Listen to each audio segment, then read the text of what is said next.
నమస్తే, welcome to V3 news. లక్ష్యం సమాజ్ హితం. నేను శృతి. బులెటిన్ల ముందుగా హెడ్లైన్స్ చూద్దాం. సూర్యాపేట జిల్లాలో త్రుటిలో తప్పిన పెను ప్రమాదం. అదుపు తప్పి SRSP కాలువలోకి దూసుకెళ్లిన లారీ.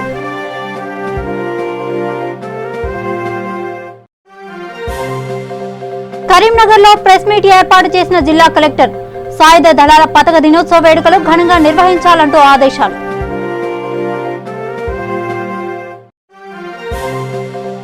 విశాఖ జిల్లాలో వరుస దొంగతనాలకు పాల్పడుతున్న దుండగులు. బంగారం, వెండి, నగదు దోపిడీకి ఒడిగట్టిన దొంగలు. వివరాల్లోకి వెళ్తే, దేశవ్యాప్తంగా దుమారం రేపుతున్న దిశ అత్యాచారం హత్య కేసు నిందితులను కఠినంగా శిక్షించాలంటూ మొయినాబాద్ భాస్కర కాలేజ్ విద్యార్థులు ర్యాలీ నిర్వహించారు. ఈ సందర్భంగా విద్యార్థులు మాట్లాడుతూ ఇలాంటి సంఘటనలు మళ్లీ జరగకుండా ఉండేందుకు మహిళలకు భద్రత కల్పించాలని, న్యాయ వ్యవస్థలో కఠిన చట్టాలు ఏర్పాటు చేయాలని తెలిపారు. ఈ సందర్భంగా వారు సేవ్ ఉమెన్ సేవ్ నేషన్ కి పిలుపునిచ్చారు.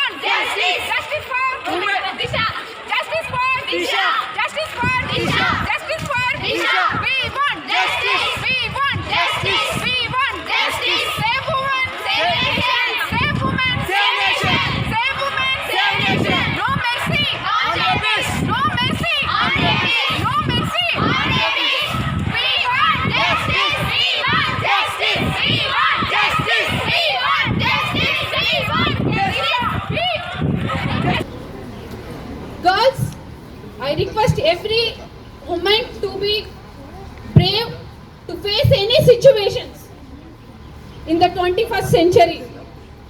If you feel your surroundings are insecure, please feel free to share your location immediately to the SHE team members. Then only you just contact your family members or well-wishers. ఇప్పుడు మీరు ఒక situation మీ హ్యాండ్లో ఉన్నప్పుడే మీరు right decision తీసుకోవడానికి మీరు hesitate చేస్తే situation out of hand అవుతుంది. Then you can't do anything. Please, last చాలా ఉన్నాయి ఉమెన్ని ప్రొటెక్ట్ చేయడానికి. చాలా సోషల్ అవేర్నెస్ వస్తుంది, 112 ఉంది, 100 డైల్ ఉంది, షీ టీమ్స్ ఉన్నాయి. బట్ ద థింగ్ ఒకటి, ఎడ్యుకేటెడ్ ఉమెన్ కూడా వాటిని అప్రోచ్ కావట్లేదు. వై? ఒక పోలీస్ 100 నెంబర్కి కాల్ చేస్తే నన్ను ఏమనుకుంటారో సొసైటీలో అనే మొహమాటం, షైనెస్ అంతా పోవాలి. అండ్ పేరెంట్స్ దగ్గర నుంచి ఉమెన్ని మేల్ని డిఫరెన్షియేట్ చేసే ట్రెడిషన్ ఏదైతే ఉందో అది పోవాలి. ఎవ్రీ స్కూల్స్లో సెల్ఫ్ డిఫెన్స్గా ఉమెన్కి కరాటీ నేర్పించడం అనేది ఇంప్లిమెంట్ చేయాలి. అండ్ మీరు చూస్తే అదర్ కంట్రీస్లో ఎవ్రీ సిటిజన్ రెస్పాన్సిబుల్ ఫీల్ అవుతారు. ఇక్కడ కూడా మన ఇండియన్ సిటిజన్స్ రెస్పాన్సిబుల్ ఫీల్ అయ్యి మన సరౌండింగ్స్ ఎలా ఉంది అనేది అందరూ కేర్ చేయాలని నేను కోరుకుంటున్నాను. ఉమెన్స్ బ్రేవ్గా ఉండాలని కూడా నేను కోరుకుంటున్నాను. సూర్యాపేట జిల్లా నాగహరం మండలం ప్రగతి నగర్ వద్ద తుటిలో పేను ప్రమాదం తప్పింది. దాచేపల్లి నుండి జనగామకు సిమెంట్ లోడుతో వెళ్తున్న లారీ ప్రగతి నగర్ సమీపంలోని SRSP కాలువలోకి దూసుకెళ్లి పల్టీ కొట్టింది. ఈ ప్రమాదంలో ఎవరికి ఎలాంటి ప్రమాదం జరగకపోవడంతో అంతా ఊపిరి పీల్చుకున్నారు. డ్రైవర్ నిద్రమత్తు వల్లే ఈ ప్రమాదం జరిగిందని పలువురు ఆరోపిస్తున్నారు. ఈ ఘటనలో డ్రైవర్ సురేష్, క్లీనర్ రాజులకు స్వల్ప గాయాలయ్యాయి. ఘటనా స్థలానికి చేరుకున్న పోలీసులు కేసు నమోదు చేసి దర్యాప్తు చేపట్టారు.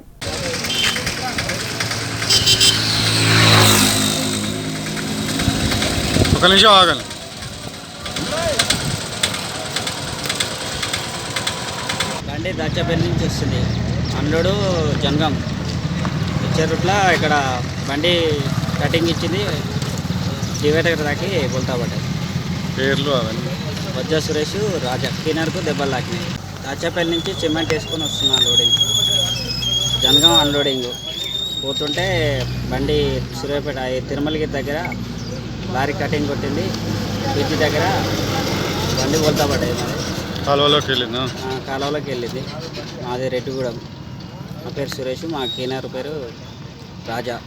ఆయనకు గాయాలైన. ఏ టైంలో జరిగింది? 11:30.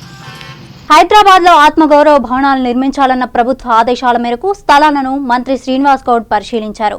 ఈ సందర్భంగా మంత్రి మాట్లాడుతూ రాష్ట్రంలో ఉన్న ప్రతి కులానికి వేరువేరుగా ఆత్మగౌరవ భవనాలు నిర్మిస్తామని పేర్కొన్నారు. తెలంగాణ ఉద్యమంలో సీఎం కేసీఆర్కి అండగా ఉన్న అందరినీ ఆదుకుని ఆత్మఫలాలు అందిస్తున్నామని అన్నారు. స్కిల్ డెవలప్మెంట్ సెంటర్స్, వివాహ వేడుకలకు, సమావేశాలకు ఇలా ఎన్నో రకాలుగా ఉపయోగపడేలా భవనాలను రూపొందిస్తున్నామని పేర్కొన్నారు. గౌరవ ముఖ్యమంత్రి గారి ఆదేశాల మేరకు గౌరవ పట్టణాభివృద్ధి శాఖ మంత్రి కేటీఆర్ గారు హెచ్ఎండిఏ పరిధిలో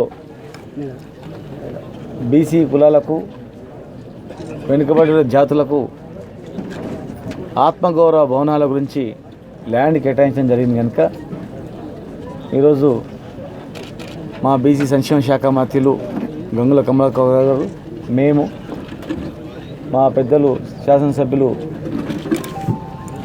ప్రకాష్ గౌడ్ గారు, మా సెక్రటరీ అనితా రామచంద్ర గారు, సైదా గారితో పాటు మా పెద్దలు ఎమ్మెల్సీ లక్ష్మణరావు గారు, మా ప్రకాష్ అన్న గారు, చైర్మన్ గారు, మిగతా పెద్దలందరూ కూడా ఈరోజు ఇక్కడ రావడం జరిగింది. ఈ రాష్ట్రంలో 80% పైగా ఉన్నటువంటి ఈ వర్గాలకు ఓటు బ్యాంకుగా మాత్రమే చూసిన 2 సంవత్సరాలు, కానీ వీళ్ళ వృత్తులేంటి, వీళ్ళ బతుకులేంటి, వీళ్ళ జీవన విధానం ఏంటి, ఎట్లా బతుకుతున్నారు, వీళ్ళు ఎట్లా చదువుకుంటున్నారు, వీళ్ళ జీవితాలు ఎట్లా బాగు చేయాలని చెప్పి ఎవరు ఆలోచన చేయలేదు. 5 సంవత్సరాలకు ఎలక్షన్లు వచ్చేటప్పుడు మా కుల పెద్దలను పిలుచుకొని ఇది చేస్తాం అది చేస్తామని చెప్పేది, కానీ మా బతుకులు మాత్రం ఎక్కడ కూడా బాగుపడలేదు. తెలంగాణ ఉద్యమంలో కూడా మా నాయకుడు కేసీఆర్ గారితో పాటు అన్ని వృత్తులు పాల్గొన్నాయి. తెలంగాణ వచ్చిన తర్వాత నేను అండగా ఉంటానని చెప్పి ఒకవైపు చదువుకోండి అని చెప్పి దాదాపు 250 స్వాతంత్రం వచ్చిన తర్వాత మొన్నటి వరకు తెలంగాణ వచ్చేంత వరకు 17 స్కూళ్ళు, అరకొర స్కూలు, దొడ్డు బియ్యంతో, పురుగుల అన్నంతో హాస్టళ్ళు అనేటివి భయంకరమైనటువంటి వాతావరణంలో ఉండేటివి. ఇవాళ మీరు కూడా ఉన్నత చదువు చదువుకొని గొప్పవాళ్ళు కాండి అని చెప్పి ఒకవైపు స్కూళ్ళు, కాలేజీలు పెడుతూ మరి మీకు ఆత్మగౌరవ భవనాలు ఇస్తున్నా అని చెప్పి 80 ఎకరాలంటే 60 ఎకరాలంటే దాదాపు ఒక 2000 కోట్ల ప్రాపర్టీలు ఇవి. అసలు వింటేనే ఎంతో సంబరం. తక్కువ చెప్తున్నాం ఇంకా 2000 కోట్లని. 2-3 వేల కోట్ల ప్రాపర్టీలు, 500 గజాలు అడిగితే కూడా ఎవరికి ఇన్ని రోజులు ఎవరికి ఇవ్వలే. సొంతంగా చందాలు వేసుకొని 3-4 హాస్టల్ కట్టుకున్నారు మా వాళ్ళు. సంగారెడ్డి జిల్లా సదాశివపేటలో సీఐ శ్రీధర్ రెడ్డి ఆధ్వర్యంలో పోలీసులు అవేర్నెస్ కార్యక్రమం నిర్వహించారు. ఈ సందర్భంగా సీఐ మాట్లాడుతూ ప్రభుత్వం మహిళల రక్షణ కోసం డైల్ 100 షీటీం బృందాలను ప్రత్యేకంగా అమలు చేశారని, వీటిని ఆపదలో ఉన్న మహిళలు ఉపయోగించుకోవాలని అన్నారు. మహిళల పట్ల ఎవరైనా అసభ్యంగా ప్రవర్తించినా, ప్రేమ పేరుతో దాడులు చేసినా షీటీం బృందాలకు గానీ డైల్ 100 గానీ సమాచారం అందించాలని అన్నారు. నిందితులు ఎంతటి వారైనా వారి పట్ల కఠిన చర్యలు తీసుకుంటామని పేర్కొన్నారు. ఇన్వెస్టిగేషన్ కంప్లీట్ చేయాలి. ఏం చేయాలి? ఇన్వెస్టిగేషన్ అంటే ఏంటంటే దర్యాప్తు. ఇన్వెస్టిగేషన్ అంటే వాళ్ళు నేరం ఏ రకంగా చేసినారు, నేరం చేసినారా లేదా, నేరం చేసినా లేదా అని beyond any reasonable doubt prove చేయాలి. ఎటువంటి డౌట్స్ లేకుండా నేరం జరిగిందని ప్రూవ్ అయిన తర్వాత కోర్టు శిక్షిస్తాయి. కోర్టులు మనకున్నటువంటి IPC, Indian penal code, criminal procedure code, evidence act అన్నిటి ప్రకారం విచారించి శిక్షలు వస్తాయి. అక్కడికక్కడ కాల్ చేస్తాం, నేరస్తులు పట్టుకొచ్చి కాల్ చేస్తాం. రేపు వాడు కావాలని తెలిస్తే మనం కాల్చి పడేసినాం. రేపు వాడు నేరస్తులు కావాలని తెలిస్తే can we bring him back? తీసుకొని రాగలుగుతామా? ఆవేశంలో ప్రశ్నించడం సహజమే, ఆవేశంలో గొడవ చేయడం సహజమే. మాకు అప్పు చెప్పండి, కాల్ చేస్తాం, చేయచ్చా? మేము చంపేస్తాం. పోలీసులను చంపేయచ్చా? ఒక సిస్టమ్ మెడికల్ వేలో పోవాల్సిందే. పోలీసులకు తెలియదా? పట్టుకొని కాల్ చేయలేదా? కాల్ చేయలేదా?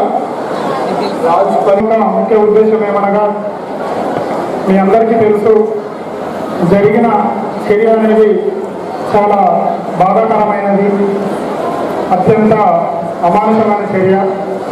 అటువంటి చర్య అనేది మళ్ళీ పునరావృతం కాకుండా మరియు అటువంటి చర్యలు మన మధ్యలో సంచరిస్తున్న వ్యక్తులు మన ఏ సమయంలోనైనా మనకు ఎదురుపడినప్పుడు మనము ఎటువంటి అధైర్యపడకుండా అభద్రతా భావానికి లోను కాకుండా మీరు ఎటువంటి ఆపద ఉన్నా మేము మీకున్నాము అనే ఒక భరోసా మరియు బాధ్యత మరియు మా కర్తవ్యం గుర్తు చేద్దామని మీకు ఎల్లవేళలా అన్ని విధాలుగా అండగా ఉంటామని చెప్పడానికి ఈ కార్యక్రమం నిర్వహించడం జరిగింది.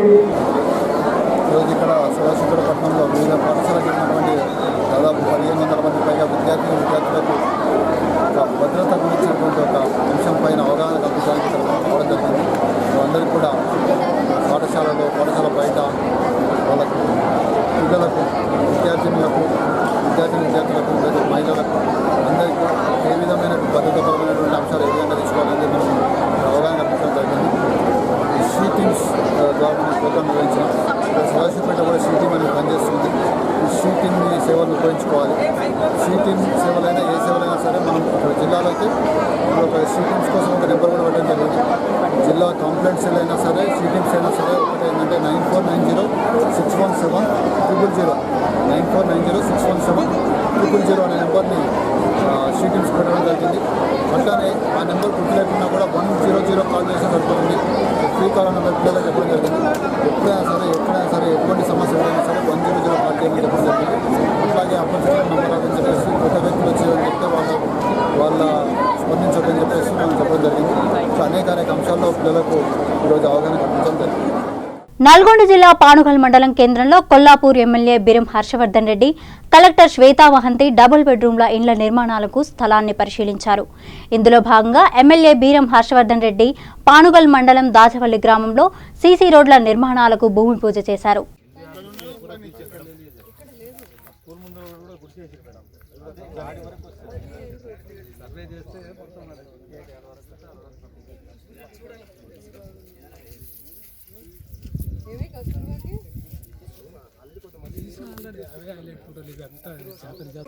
గుట్ట కింద ఎక్కడ ఒకటి లైట్ చూడాలి. అదే ప్లేన్ అండి ఎమ్మెల్యే గారు. Otherwise you are nobody will work here. అందుకని కింద రండి. వెళ్ళిపోతారు కానీ ఇబ్బంది కదా. కేరళ కింద 40 రిజర్వాయర్లలో ఒకటి. ఒకవేళ 2 ఫీట్లు వాటర్ పెంచినా కానీ ఇప్పుడు ఆ వాటర్ నిండినాయి. సంగారెడ్డి జిల్లా సదాశివపేట మండలంలోని ఆత్మకూరు గ్రామంలో ప్రతి పంట తీయడానికి సుమారు 90 కుటుంబాలు వలస వచ్చారు. అయితే కూలీల వారితో పాటు వారి పిల్లలను కూడా పనిలో పెట్టించారు. కాగా సుమారు 30 మంది బాల కార్మికులను గుర్తించి వారి కోసం వర్క్ సైట్లో స్కూల్ ప్రారంభించడానికి జిల్లా అధికారులకు ప్రతిపాదనలు పంపించారు. చట్ట ప్రకారం పిల్లలు ఖచ్చితంగా విద్య అభ్యసించాలని, ఎవరైనా పిల్లలను పనిలో పెట్టుకుంటే కఠిన చర్యలు తీసుకుంటామని అధికారులు సూచించారు. అయితే ఏంటంటే ఈ 2009లో విద్యా హక్కు చట్టం వచ్చింది. 2000 మొత్తం భారతదేశం మొత్తం పార్లమెంట్ యాక్ట్. ఆ విద్యా హక్కు చట్టం ప్రకారం ఏంటంటే 6 నుంచి 14 సంవత్సరాల బాలబాలికలందరూ ఖచ్చితంగా బడిలోనే ఉండాలి. ఎవ్వరు కూడా బడి బయట ఉండొద్దు. ఒకవేళ బడి బయట ఉంటే ఖచ్చితంగా ఇప్పుడు మీరు వలస వచ్చింది, మీరు మంత్రాలయం చాలా కర్నూలు జిల్లా నుంచి ఇక్కడికి వలస వచ్చింది. అయితే మన ఏం చెప్తుందంటే మన చట్టం, మీరు ఏ విలేజ్కి వలస వచ్చినా, ఏ గ్రామానికి వచ్చినా ఆ గ్రామంలో ఉన్న పాఠశాలలో పిల్లలు చదివించాలి. మా పిల్లలు చిన్న పిల్లలు కదా, మేము కూడా ప్రతి ఏరియాకి పోతాము అట్లా అనడానికి వీలు లేదు. ఎందుకంటే వాళ్ళ అమూల్యమైన విద్యా సంవత్సరం వేస్ట్ అవుతుంది. మీరు ఒక 3 నెలలు 4 నెలలు వచ్చింది కదా, ఈ 3-4 నెలలు పిల్లలది చదువు వేస్ట్ అవుతుంది.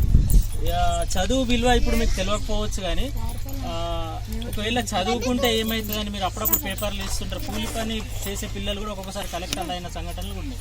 అట్లా కాకుండా కానీ కలెక్టర్లుగా అయినా కాకపోయినా, లేకుంటే ప్రభుత్వ ఉద్యోగాలు వస్తాయా, కానీ చదువు అనేది ముఖ్యం. ఒక కనీసం ఎవ్వరికైనా ఎంత పేదోళ్ళకైనా కానీ 10వ తరగతి దాకానన్నా చదవాలి ఖచ్చితంగా. అందుకొరకే ప్రభుత్వం ఏం చేస్తుందంటే, మీరు ఎక్కడ వలస పోయినా ఎక్కడ పోయినా ఉన్న రోజులు ఒక్క రోజైనా పర్వాలేదు. ఈరోజు నేను ఈ ఊరికి వచ్చిన, ఆ ఊరికి వచ్చిన రోజు నా పిల్లవాడిని ఆ ఊళ్ళో చదివించాలి. ఒక్క రోజు కూడా వేస్ట్ కావద్దు అనేది ప్రభుత్వం ఆలోచిస్తుంది. మీరేమి ఇట్లా నెలలు పిల్లల్ని తీసుకొచ్చేసి ఇట్లా పనికి పెడుతుంటే పిల్లల్ని నేను ఖచ్చితంగా చెప్తున్నా, ఈ నలుగురు బాధ్యత. ఈ హనుమంతు వీళ్ళ మేస్త్రీలు ఉన్నారు కదా, హనుమంతు, శ్రీరాములు, ఆంజనేయులు, బాబు, ఈ నలుగురు కలిసి మీ అందరినీ తీసుకొచ్చింది ఇక్కడ పని చేయించడానికి. సేమ్ టైం మీ సంక్షేమం చూడడం కూడా వీళ్ళ బాధ్యత. అంటే మీ క్షేమం కూడా చూసే బాధ్యత ఈయనది.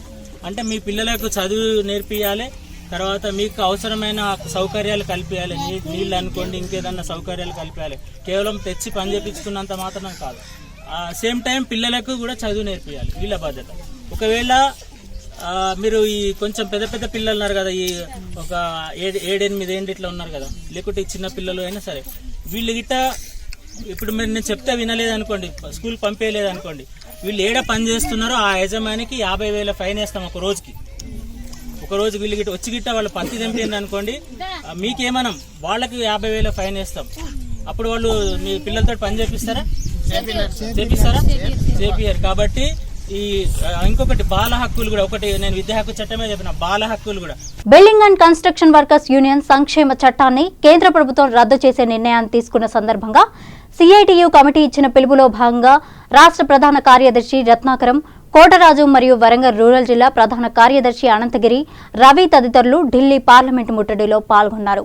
ఈ సందర్భంగా చట్టాల సవరణను కేంద్ర ప్రభుత్వం ఉపసంహరించుకోవాలని, 60 సంవత్సరాలు దాటిన కార్మికులకు నెలకి 6,000 పెన్షన్ అమలు చేయాలని డిమాండ్ చేశారు. కార్మికుల పిల్లల చదువులకి స్కాలర్షిప్ సౌకర్యం కల్పించాలని నినాదాలు చేస్తూ పార్లమెంటు ముట్టడి చేశారు.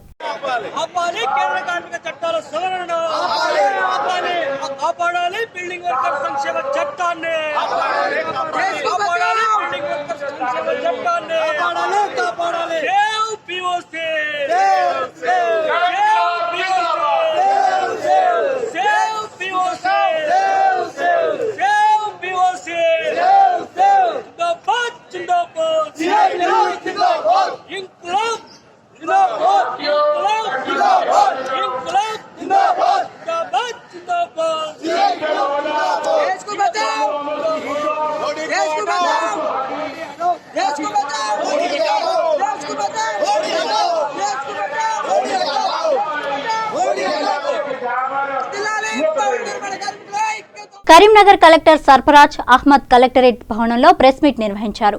ఈ సందర్భంగా కలెక్టర్ మాట్లాడుతూ సాయుధ దళాల పతాక దినోత్సవాన్ని పురస్కరించుకుని డిసెంబర్ 7న హుండీల ద్వారా ప్రజల నుండి విరాళాలు సేకరించనున్నట్లు తెలిపారు. ఎంతో ధైర్యంతో మాతృభూమికి తమ ప్రాణాలను అర్పించిన వీర జవాన్ల కోసం భారతదేశ ప్రజలందరూ నివాళులర్పించి సాయుధ దళాల పతాక దినోత్సవం జరుపుతున్నట్లు పేర్కొన్నారు. ఈ కార్యక్రమంలో అందరూ పాల్గొని తమ వంతు విరాళాలు ఇవ్వగలరని కలెక్టర్ కోరారు. So that amount also goes towards basically the Army Welfare Fund only.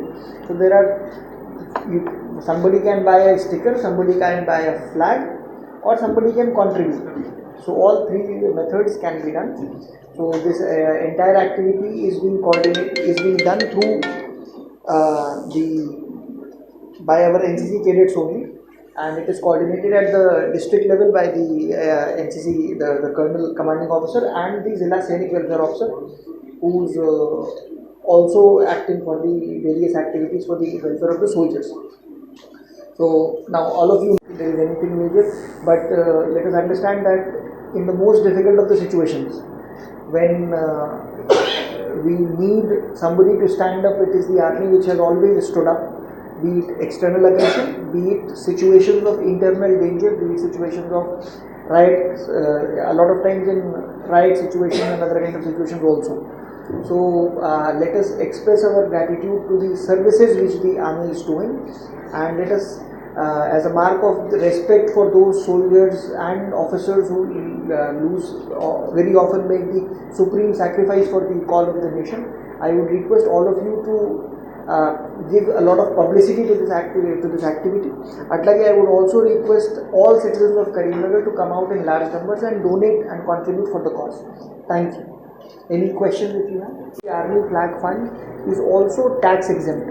So technically whatever contribution you have made, that can be under section 80G of the Income Tax Act. That exemption also can be claimed under the Income Tax Act. So that is one more additional benefit for people who want to make larger donations from them. So that is from my side. Any questions if you have, we will answer. Thank you. Nalgonda జిల్లా కోదాడ మండల తహసీల్దార్ కార్యాలయంలో కోదాడ సమాచార హక్కు వికాస సమితి వ్యవస్థాపక అధ్యక్షులు ఎర్రమద కృష్ణారెడ్డి సందర్శించారు. ఈ సందర్భంగా ఆర్టీఏ అమలు తీరుపై, అధికారుల పనితీరుపై రుజువులు చూపుతూ నిర్లక్ష్యంగా వ్యవహరిస్తున్న వారిపై తక్షణమే సంబంధిత అధికారుల చర్యలు తీసుకోవాలని కోరారు. రెవెన్యూ కార్యాలయాలకు భద్రత పెంచడం చాలా సంతోషమని హర్షం వ్యక్తం చేశారు. రెవెన్యూకు సంబంధించిన సమస్యల పరిష్కారానికి ప్రత్యేక సమావేశాలు నిర్వహించి అవగాహన కల్పించాలని అన్నారు. నేను ఎర్రమద కృష్ణారెడ్డి, నేను సమాచార హక్కు వికాస్ సమితి వ్యవస్థాపక అధ్యక్షుల్ని. 2017 సంవత్సరంలో కోదాడలోని 805 సర్వే నెంబర్కు సంబంధించిన ఇండ్ల పట్టాల గురించి సమాచారం కోరగా నేటి వరకు ఇటు సమాచారం ఏమాత్రం ఇవ్వలేదు. దీని విషయంపై మొదటి అప్పీల్కు తర్వాత కమిషనర్ ఆఫీసుకు కూడా వెళ్ళడం జరిగింది. కమిషనర్ ఆఫీసులో సమాచారం ఇవ్వవలసిందిగా ఆదేశాలు జారీ చేసి 130 రోజులు అవుతున్నా ఇప్పటి వరకు వీరు ఎంఆర్ఓ కార్యాలయం నందు ఎటువంటి చలనం లేదు. ఈ ఫైల్ ఎక్కడుందో కూడా తెలియని పరిస్థితి ఉంది. దీనికి సంబంధించిన పిఐఓ సమాచార అధికారి విధులు సక్రమంగా నిర్వర్తించకపోవడం, వారు అందుబాటులో ఉండకపోవడం, ఈ ఫైల్ను పట్టించుకోకపోవడం జరగడం వల్ల పేదలకు కేటాయించిన ఇంటి స్థలాల్లో కబ్జాదారులు స్థలాన్ని కబ్జా చేయడం వల్ల పేదలు ఇల్లు కట్టుకోకుండా ఇబ్బందుల పాలై కొట్టుకొని కోట్ల పాలై ఇబ్బందులు పడుతున్నారు. కేవలం వీరు కట్టుకున్న బునాదికి సంబంధించిన భూమి ఏ సర్వే నెంబర్కు చెందిందో చెప్పమని గత 2 సంవత్సరాలుగా చెప్పులు అరిగేలా తిరిగినా ఆ సర్వే నెంబరు ధృవీకరించడానికి వీళ్ళకు మనసు రావడం లేదు. పేదలకు పని చేయడానికి వీరికి చేతులు రావడం లేదు. ఇది సమాచార కమిషనర్ ఆఫీసులో డైరెక్ట్ చేసింది. సమాచారం ఇవ్వాలి, అది ఏ సర్వే నెంబర్ సంబంధించిన భూమి నిర్ధారించాలి, ఎవరికి పట్టాలు ఇచ్చిరో నిర్ధారించాలని చెప్పినా కూడా 130 రోజులు అవుతుంది. సమాచార కమిషన్ డైరెక్ట్ చేసినా పట్టించుకొని దుస్థితిలో కోదాడ మండల రెవెన్యూ కార్యాలయం ఉంది. ఈ రోజు నేరుగా వచ్చి సంబంధిత అధికారిని కలిస్తే ఆ గత పౌర సమాచార అధికారి విధులలో లేకపోవడం, కొత్తగా విధులలో చేరిన వ్యక్తికి ఛార్జ్ ఇవ్వకపోవడం చాలా దుర్మార్గం. వీరు విధుల్లో చేరి 10 రోజులు అయింది, కానీ వీరికి ఛార్జ్ ఇవ్వకపోవడం వల్ల వారు పనులు చేయడంలో ఇబ్బంది అవుతుంది. ఈ విషయం గురించి మేము వారిని సంప్రదించగా మాకు ఛార్జ్ ఇవ్వలేదండి, మేము ఎటువంటి చర్య తీసుకోలేమని పరిస్థితి మాట్లాడుతున్నారు. అంటే పేదవాడికి పని చేయడానికి ఇబ్బందిగా ఉంది. వీరు పని చేయకపోవడం వల్ల పేదలు నష్టపోతున్నారు, కోర్టుల పాలవుతున్నారు, ఆర్థికంగా ఇబ్బందుల పాలవుతున్నారు. పేదవాడికి ప్రభుత్వం ఇచ్చిన స్థలాన్ని ఏ సర్వే నెంబర్లో ఉందో నిర్ధారించడానికి కూడా ఈ చిన్న పనిని కూడా చేయకపోవడం చాలా బాధాకరం, దురదృష్టకరం. మహిళలపై జరుగుతున్న దాడులకు ప్రభుత్వాలు కఠినమైన చట్టాలు అమలు చేయాలని కోరుతూ దిశ కేసు నిందితులను శిక్షించాలని డిమాండ్ చేస్తూ నల్గొండ జిల్లా చెండూరు మున్సిపాలిటీలో విద్యార్థులు ర్యాలీ నిర్వహించారు. ట్రస్మా ఆధ్వర్యంలో దిశపై జరిగిన దాడిని తీవ్రంగా ఖండిస్తూ చెండూరు మున్సిపాలిటీ పరిధిలోని గాంధీజీ విద్యా సంస్థలు, కృష్ణవేణి టాలెంట్ స్కూల్స్ మరియు ప్రభుత్వ పాఠశాలల్లోని సుమారు 5,000 మంది విద్యార్థులతో మానవహారం నిర్వహించారు. ఈ ర్యాలీలో కోడి శ్రీనివాసులు, చెండూరు ఎంఈఓ రవీందర్, ట్రస్మా ఉపాధ్యక్షులు శిరంరెడ్డి శ్రీధర్ బాబు, గొట్టిపర్తి చంద్రశేఖర్ పాల్గొన్నారు. జస్టిస్ ఫర్ దిశ కార్యక్రమంలో అందరం భాగస్వామ్యం అయ్యాము. ఈ ప్రియాంక రెడ్డిపై జరిగినటువంటి అత్యాచారము మరియు హత్య, వీటన్నింటినీ చేసినటువంటి ఆ దుర్మార్గులను ప్రభుత్వం కఠినంగా శిక్షించాలని కోరుకుంటున్నాము. ప్రభుత్వం తీసుకునే నిర్ణయాలు, న్యాయపరమైనటువంటి చట్టాలు కఠినంగా ఉంటేనే మరొకసారి ఇలాంటి సంఘటనలు పునరావృతం కాకుండా ఉంటాయి. కాబట్టి ప్రభుత్వము వెంటనే స్పందించి ఈ చర్యను కఠినంగా ఖండిస్తూ దోషులను కఠినంగా శిక్షించాలి. దాంతో పాటుగా మన సమాజంలో మార్పు రావాలి, ప్రతి ఇంటి నుంచి మార్పు రావాలి. సత్య సమాజం తలవించుకునే విధంగా డాక్టర్ దిశ మీద జరిగిన సంఘటన చాలా అవమానకరంగా ఉన్నది. నేను ఒకటే గవర్నమెంట్ కోరుచున్నాను. గత 5 సంవత్సరాల క్రితం వరంగల్లో యాసిడ్ దాడి జరిగినప్పుడు తెల్లారి వాళ్ళందరినీ పిట్టలు కాల్చడం జరిగినది. అలానే ఇలా మళ్ళీ కొన్ని రోజుల తర్వాత, కొన్ని సంవత్సరాల క్రితం మళ్ళీ ఇలా జరిగినది. కావున వీళ్ళను కూడా దిశ మీద జరిగిన ఘటనను దృష్టిలో పెట్టుకుని తెల్లారి వీళ్ళు ఎన్నడే కఠినంగా బహిరంగంగా కాల్ చేయాలని నేను గవర్నమెంట్ డాక్టర్ ప్రియాంక రెడ్డి మృతి పట్ల చాలా దిగ్భ్రాంతి తెలియజేస్తూ ఈరోజు కందూరు పట్టణంలో ట్రస్మా ఆధ్వర్యంలో కృష్ణవేణి పాఠశాల, గాంధీజీ విద్యా సంస్థలు, మర్యానికేతన్, జెడ్పీహెచ్ఎస్ హై స్కూల్ పాఠశాల విద్యార్థులు సుమారు 5,000 మంది విద్యార్థులు భారీ సంఖ్యలో ఈ ర్యాలీ మానవార కార్యక్రమంలో పాల్గొనడం జరిగింది. ఇటువంటి సంఘటనలు మళ్ళీ పునరావృతం కాకుండా ప్రభుత్వాలు మొత్తం కూడా చట్టాలు తీసుకురావాలని ఈరోజు భారత ప్రభుత్వం నిర్భయ చట్టం తీసుకొని వచ్చినా కూడా ఇటువంటి సంఘటనలు జరుగుతున్నాయంటే చాలా విచారకరమైన విషయం. ఎందుకంటే నిర్భయ చట్టంలో ఏముందంటే సాక్ష్యాలు దొరికినట్లయితే వెంటనే ఉరి తీయాలని చెప్పేసి నిర్భయ చట్టం తెలియజేయడంతో అసలు సాక్ష్యాలే లేకుండా చేయాలని, ఇటువంటి సంఘటనలు సాక్ష్యాలు లేకుండా చేయాలని చెప్పేసి అతి దారుణంగా నిరాటకంగా చంపి కిరోసిన్ పెట్రోల్ పోసి కాలబెట్టినటువంటి సంఘటనలు చాలా బాధాకరమైనటువంటి సంఘటనలు. ఇమీడియట్లీ చట్టాలను మార్చాలి, ఇటువంటి దుష్టులను వెంటనే శిక్షించాలని చెప్పేసి ఈ ట్రస్ట్ డిమాండ్ చేస్తుంది. విశాఖ జిల్లా గోపాలపట్నంలో దొంగలు బీభత్సం సృష్టించారు. లక్ష్మీనగర్ ఈ బ్లాక్లో 2 ఇళ్లలో దుండగులు వరుస దొంగతనాలకు పాల్పడ్డారు. ఇళ్లలో చొరబడ్డ దొంగలు 25,000 నగదు, 2 తులాల బంగారు ఆభరణాలు, 20 తులాల వెండి ఆభరణాలు దోచుకెళ్లారు. బాధితుల ఫిర్యాదు మేరకు పోలీసులు కేసు నమోదు చేసి దర్యాప్తు చేపట్టారు. బులెటిన్ ముగించే ముందు హెడ్లైన్స్ మరోసారి చూద్దాం. సూర్యాపేట జిల్లాలో త్రుటిలో తప్పిన పెను ప్రమాదం. అదుపు తప్పి ఎస్ఆర్ఎస్పీ కాలువలోకి దూసుకెళ్లిన లారీ.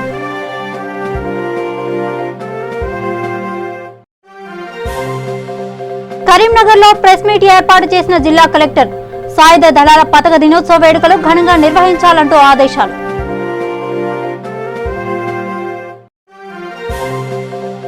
విశాఖ జిల్లాలో వరుస దొంగతనాలకు పాల్పడుతున్న దుండగులు. బంగారం, వెండి, నగదు దోపిడీకి ఒడిగట్టిన దొంగలు. ఇవి బులెటిన్ అప్డేట్స్. మరిన్ని అప్డేట్స్ కోసం చూస్తూనే ఉండండి వీటీ న్యూస్. లక్ష్యం సమాజహితం.